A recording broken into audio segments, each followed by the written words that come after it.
அதிமுக பொதுச் செயலாளர் இபிஎஸ் வீட்டிற்கு மூன்றாவது முறையாக வெடிகுண்டு மிரட்டலானது வந்திருக்கிறது.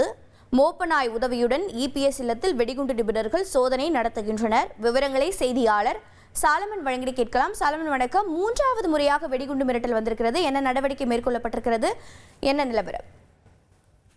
அதிமுகவோட பொதுச் செயலாளரும் எதிர்க்கட்சி தலைவருமான எடப்பாடி பழனிசாமியுடைய சென்னை அபிராமபுரம் கிரீன்வே சாலையில இருக்கக்கூடிய வீட்டிற்கு நேற்றிரவு வெடிகுண்டு மிரட்டல் சம்பவமானது வந்திருக்கிறது. மின்னஞ்சல் மூலமாக இந்த வெடிகுண்டு மிரட்டல் சம்பவமானது நடந்திருக்கிறது. அதாவது அப்துல் அப்தியா outlook.com என்ற மின்னஞ்சல் மூலமாகத்தான் இந்த வெடிகுண்டு மிரட்டல் சம்பவமானது நிகழ்ந்திருப்பதை தொடர்ந்து உடனடியாக இது குறித்து காவல் கட்டுப்பாட்டு அறைக்கு தகவல் தெரிவிக்கப்பட்ட நிலையில அபிராமபுரம் போலீசார் மோப்பநாய் மற்றும் வெடிகுண்டு நிபுணர்களுடன் சம்பவ இடத்திற்கு சென்று அவரது வீடு முழுவதுமாக சோதனையில் ஈடுபட்டனர். இந்த சோதனையில இந்த வெடிகுண்டு மிரட்டல் புரளி என்பது போலீசாருக்கு தெரிய வந்திருக்கிறது.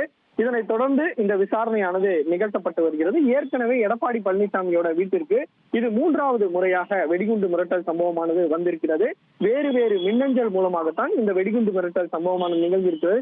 தொடர்ச்சியாக பல்வேறு தலைவர்கள் மற்றும் மருத்துவமனைகள், கோயில்கள் உள்ளிட்ட பல்வேறு இடங்களுக்கு இந்த மின்னஞ்சல் மூலமாக வெடிகுண்டு மிரட்டல் விடும் சம்பவங்கள் தொடர்ச்சியாக தமிழகம் முழுவதும் நடந்தேறி வருகிறது.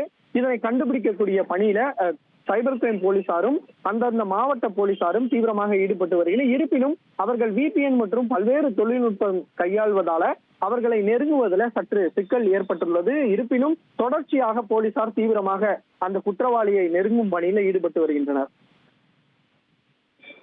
உங்களுடைய தகவல்களுக்கு நன்றி சாலமன். செய்திகளை உடனுக்குடன் தெரிந்து கொள்ள உடனே சப்ஸ்கிரைப் பண்ணுங்க.